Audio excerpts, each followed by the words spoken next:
Assalamualaikum warahmatullahi wabarakatuh. Hari ini kelompok kami akan mempresentasikan tentang Sultan Badarudin yang berjuang di Palembang. Sebelumnya, perkenalkan dulu anggota kelompok kami. Ada Aditya Ski Prasetyo, Ahmad Rianto, Aksara Syahreza, Alia Malaika, Ana Khalifatur Rasyida, Akselius Masasriki Silitonga, Ayu Nur Anissa, Brilian Novel, dan Dava Medio Intan. Yang pertama adalah proses masuk. Latar belakang terjadinya perang tersebut adalah ulah Raffles yang membagi Kesultanan Palembang hingga pada tahun 1818. Kedua kesultanan dipersatukan kembali dan dipimpin oleh Sultan Badarudin II.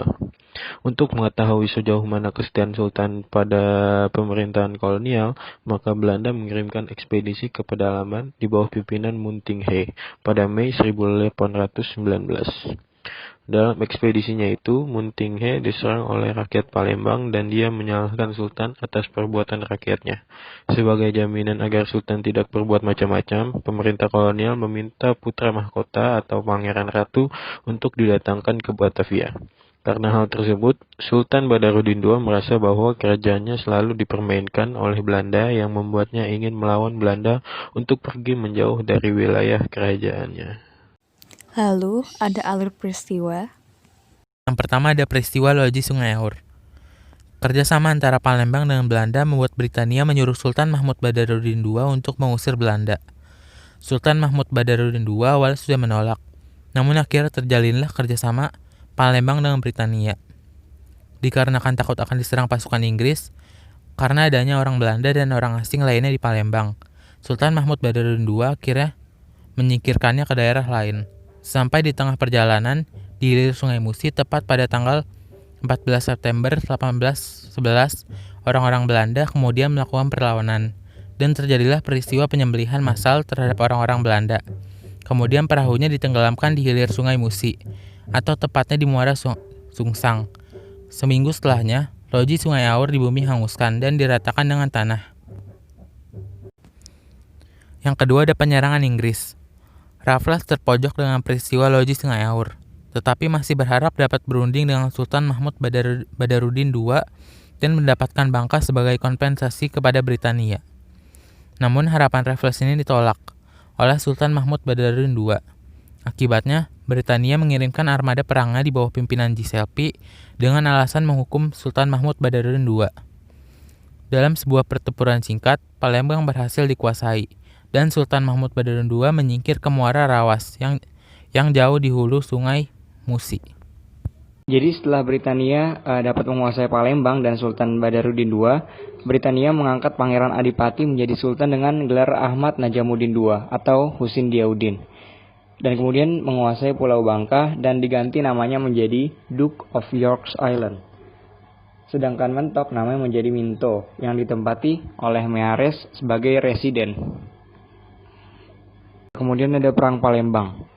Jadi pada 28 Agustus 1812, Meares berambisi untuk menangkap Sultan Mahmud Badarudin II. Dia pun membawa persenjataan dan pasukannya yang diangkut dengan perahu menuju Muara Rawas. Namun sayangnya Meares tewas tertembak di Muara Rawas pada pertempuran di Buaya Langu dan kemudian digantikan oleh Mayer Robinson. Yang ketiga, ada Perang Palembang I. Mayer Robinson mau berdamai dengan Sultan Mahmud Badarudin II, hingga akhirnya Sultan Mahmud Badarudin II kembali ke Palembang dan naik tahta kembali pada 13 Juli 1813. Sementara itu, Robinson dipecat dan ditahan Raffles karena mandat yang diberikannya tidak sesuai. Yang keempat ada Perang Palembang II. Pada Konvensi London 13 Agustus 1814, membuat Britania menyerahkan kembali kepada Belanda semua koloninya di seberang lautan sejak 1803. Serah terima ini terjadi pada 19 Agustus 1816. Kebijakan ini mengharuskan Inggris menyerahkan Palembang kepada Belanda. Belanda kemudian mengangkut Herman Warner Munting He sebagai komisaris di Palembang. Tindakan pertama yang dilakukannya adalah mendamaikan kedua sultan, yaitu Sultan Mahmud Badarudin II dan Husin Diauddin. Kemudian, Munting He menuntut agar putra mahkota diserahkan kepadanya sebagai jaminan kesetiaan Sultan kepada Belanda. Bertepatan dengan habisnya waktu ultimatum Muntinghe untuk penyerahan putra mahkota, Sultan Mahmud Badarudin mulai menyerang Belanda. Pertempuran melawan Belanda yang dikenal sebagai Perang Menteng dari kata Muntinghe pecah pada tanggal 12 Juni 1819. Peperangan berlanjut hingga 13 Juni dan pertahanan Palembang tetap sulit ditembus. Sampai akhirnya Muntinghe kembali ke Batavia tanpa membawa kemenangan. Belanda tidak menerima kenyataan itu.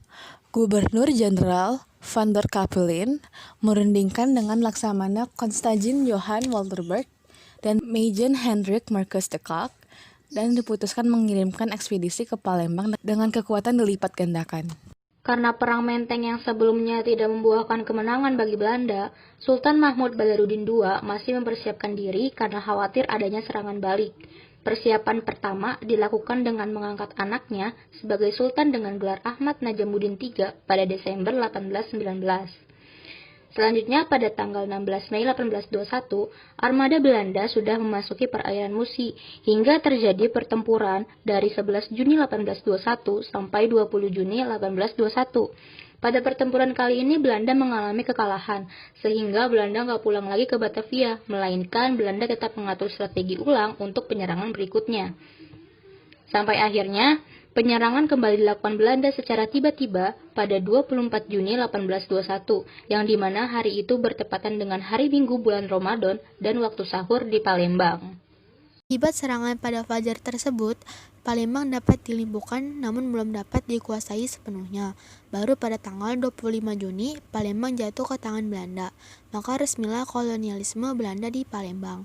Setelah melakukan perlawanan dan menderita kekalahan akibat serangan tiba-tiba dari Belanda, maka Palembang dapat dikuasai oleh Belanda dan Sultan Mahmud Badarudin II dan keluarganya menjadi tawanan Belanda.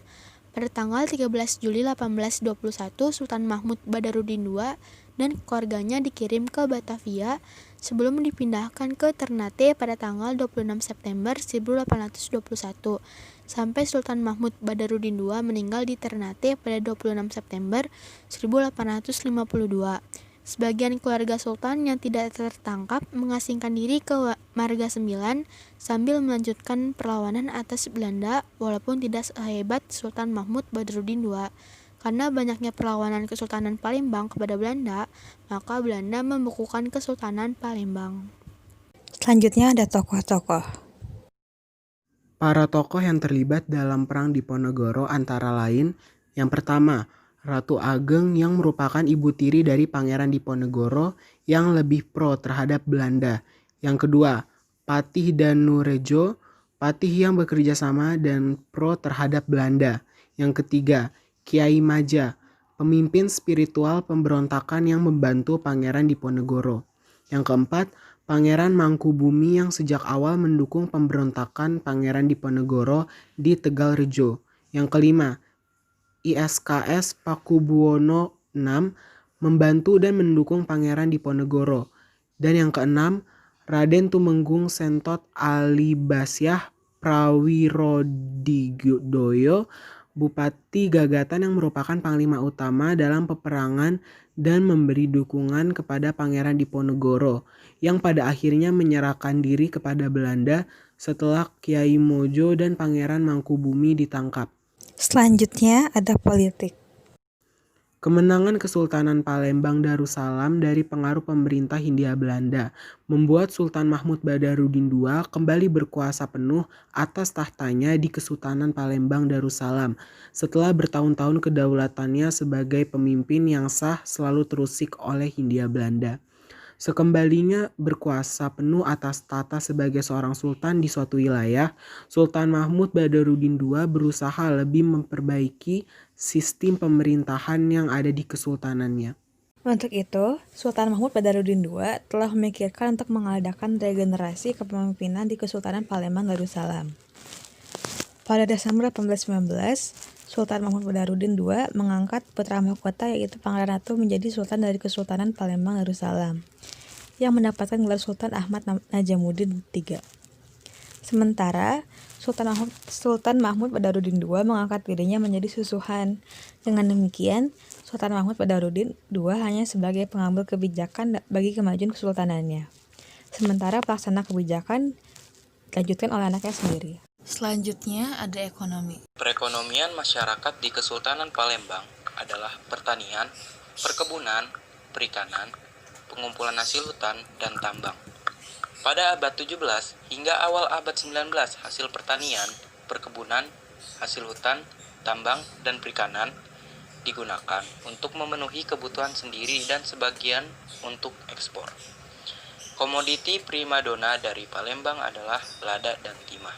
Tetapi, di samping itu masih banyak produk pertanian lainnya.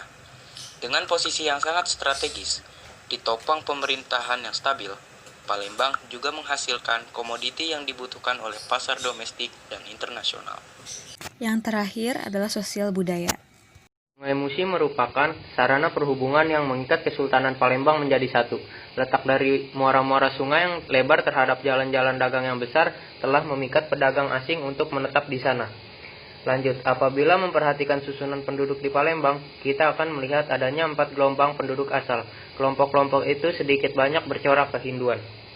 Pada masa itu, interaksi yang ada di kota Palembang sangat dipengaruhi oleh tingginya mobilitas dari para pedagang yang datang dan singgah di pelabuhan, seperti pedagang Cina dan Arab, dan mereka lebih suka menggunakan bahasa Palembang atau Melayu sebagai bahasa sehari-hari. Selain itu, mereka banyak menghabiskan waktu di rumah atau berdagang di atas perahu di Sungai Musi.